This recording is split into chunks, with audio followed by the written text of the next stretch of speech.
देखिए, कहता है एक व्यक्ति ने किसी कीमत पर 40 वस्तुएं खरीदता है, 40 वस्तु खरीदा है, जबकि आगे कहता है कि उसने कुछ वस्तुओं को 30% के लाभ पर, स्टेटमेंट टूटा नहीं है बाबू, इसी के साथ है।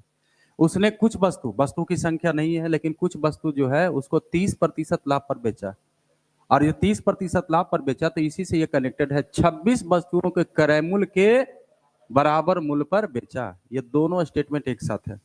ये क्वेश्चन पैकेज में भी शायद 4 वाला बैच का अगर होंगे तो विवाद भी हुआ था, तोड़ के वहां पर कॉमा नहीं था, तो वहां पर एक साथ 2 पार्ट में, लेकिन यहाँ कॉमा है, इसका मतलब है पूरा एक साथ स्टेटमेंट है। यानी इस क्वेश्चन में ये पता नहीं है कि वस्तु की संख्या कैगो था, कैगो बेचा, लेकिन ये दावा किया गया है कि जितना भी वस्तु बेचा उस पर 30% का क्या हुआ, लाभ।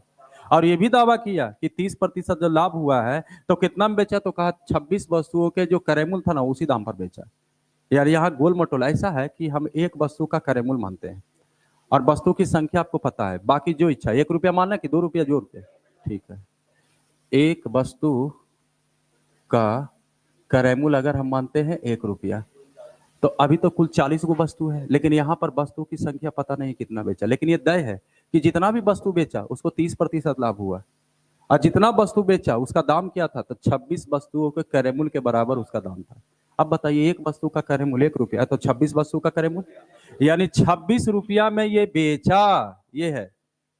कितना वस्तु बेचा पता नहीं है, लेकिन इस दाम पर बेचने से 13% का, 30% का लाभ हुआ, 100। और अगर हम 100 से गुना कर देंगे तो यहाँ का कुल वस्तु का क्रय मूल्य निकल जाएगा। और अगर मान लीजिए एक वस्तु का क्रय मूल्य 16 रुपया आता है, तो आप अंदाजा लगा सकते हैं एक वस्तु का क्रय मूल्य 1 रुपया, तो 16 रुपया क्रय मूल्य है, इसका मतलब वस्तु की संख्या निकल जाएगा। यानी यहाँ पर 20 रुपया क्रय मूल्य शो कर रहा है, और एक वस्तु का क्रय मूल्य 1 रुपया, और यहाँ क्रय मूल्य 20 रुपया शो कर रहा है। इसका मतलब इसमें कै गो वस्तु होगा, 20 गो होगा। यानी हम इसको 20 रुपया बोले या 20 वस्तु की क्या बोले, संख्या की संख्या कै वो है, 20 वस्तु। अब हम इसको फिर यूज करेंगे, 20 वस्तु 30% लाभ पर बेचा। खाली इस तिलिस्म को तोड़ने के लिए हम यहाँ पर चल रहे थे कि जो इतना वस्तु बेचा गया, यहाँ पर कितना वस्तु बिकना चाहिए, जबकि इसका लागत कै रुपया पड़ रहा है, 20 रुपया। तो यहाँ से अंदाजा ये लगाइए कि इसमें कै गो वस्तु होगा, तो एक वस्तु का लागत 1 रुपया और 20 रुपया है क्रय मूल्य है, तो बताइए नंबर ऑफ वस्तु 20 गो होगा। और ये 20 वस्तु फिर से इसी का यूज फिर से करेंगे, 20 वस्तु कितना प्रतिशत लाभ पर बेचा, सर वस्तु कै गो था, बाकी कै गो वस्तु बचा, और इसको कहता है शेष को 18% लाभ पर बेचा। क्वेश्चन में कहा पूरे सौदे में कितना प्रतिशत का लाभ हुआ, फिर उसके बाद आप एवरेज लगाइएगा ऐसे, फिर कहिएगा दोनों बराबर है, दोनों जोड़ के हिंदू से भागा दे दिया जाए। 20 और 30 और 18, 48/2 यानी 24% लाभ हुआ। ये आंसर हो गया।